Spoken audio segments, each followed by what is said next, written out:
بسم اللہ الرحمن الرحیم۔ سلام بر ابراہیم، قسط نمبر 6، عنوان سخن حلال کمائی۔ شہید ابراہیم ہادی کی بہن بیان کرتی ہیں، ہمارے والد رزق حلال کو بہت زیادہ اہمیت دیتے تھے، کیونکہ نہج الفصاحہ حدیث نمبر 370 میں پیغمبر اکرم کا ارشاد ہے کہ اپنے بچوں کو اچھا بنانے میں ان کی مدد کرو، کیونکہ ہر انسان اپنے بچوں کے اندر سے نافرمانی جیسی رقیق حرکت کو ختم کر سکتا ہے۔ ہمارے والد اس حدیث پر مکمل طریقے سے عمل کرنا چاہتے تھے۔ یہی سبب ہے کہ ہمارے والد نے بچوں کی تربیت میں کوئی کوتاہی نہیں کی۔ ہمارے والد نہایت پرہیزگار اور صوم و صلاۃ کے پابند انسان تھے۔ وہ اچھی طرح جانتے تھے کہ عبادت کے 10 اجزاء ہوتے ہیں، جس میں سے 9 جز رزق حلال سے متعلق ہیں۔ یہی سبب تھا کہ جب محلہ امیریہ کے کچھ بدتمیز لوگ ہمارے والد کی حلال کمائی میں رکاوٹ پیدا کرنے لگے تو انہوں نے وہ دکان بیچ دی اور شوگر کیوب کے کارخانے میں ملازمت کرنے لگے۔ صبح سے شام تک بھٹی کے سامنے کھڑے رہتے تھے۔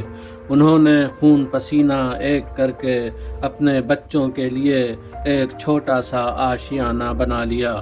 ابراہیم ہادی اکثر کہا کرتے تھے کہ جو زحمتیں ہمارے والد نے رزق حلال حاصل کرنے میں اٹھائی ہیں، وہی زحمتیں اس بات کا سبب قرار پائیں کہ انہوں نے اپنے بچوں کی اچھی پرورش کی۔ جب کبھی ابراہیم ہادی اپنے بچپن کو یاد کرتے تھے تو کہا کرتے تھے کہ میرے والد نے قرآن حفظ کرنے میں میرا بہت ساتھ دیا۔ ہمیشہ مجھے اپنے ساتھ مسجد میں لے جایا کرتے تھے، زیادہ تر مسجد آیت اللہ نوری میں جایا کرتے تھے۔ اس مسجد میں انجمن علی اصغر سرگرم عمل تھی، جس میں ہمارے والد بھی خدمت کا شرف حاصل کرتے تھے۔ شہید ابراہیم ہادی کی بہن آگے بیان کرتی ہیں، مجھے اچھی طرح یاد ہے کہ مدرسے کے آخری سال تھے۔ ابراہیم نے کوئی ایسا کام کر دیا جس سے ہمارے والد کو غصہ آ گیا۔ انہوں نے ابراہیم سے کہا کہ جاؤ، فوراً میرے سامنے سے دفع ہو جاؤ اور رات تک مجھے اپنا منہ نہ دکھانا۔ اپنے والد کے حکم کی تعمیل میں ابراہیم رات تک گھر واپس نہیں آئے۔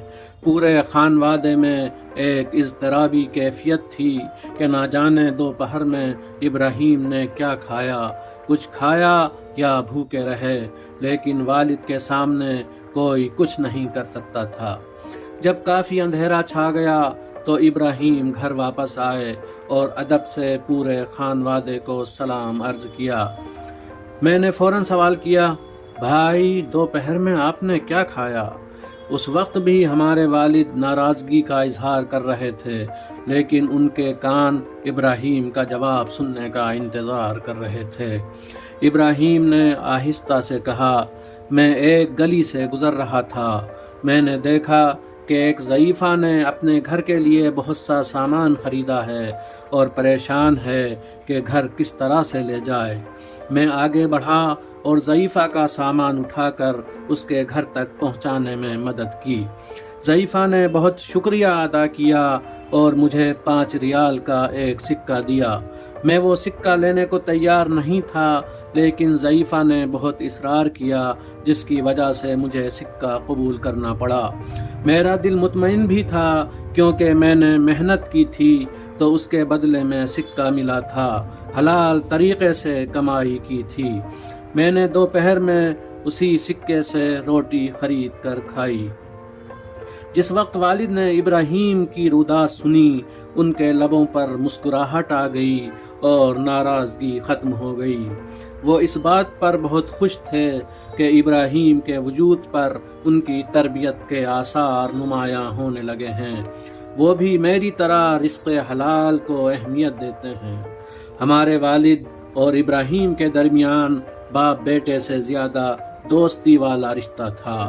ان دونوں میں عجیب محبت تھی، جس کا اظہار ابراہیم کی زندگی سے ہوتا تھا، لیکن ان کی اس دوستی کا زمانہ زیادہ نہ رہ سکا۔ ابراہیم ابھی جوان ہی تھے کہ شفقت پدری سے محروم ہو گئے۔ ان کے سر پر یتیمی کے بادل منڈلانے لگے اور نوجوانی کے عالم میں ہی ابراہیم کی ذمہ داریاں بڑھ گئیں۔ اسی وقت ابراہیم کے دوستوں نے ورزش کا مشورہ دیا، جسے ابراہیم نے قبول کیا اور اس میدان میں کود پڑے۔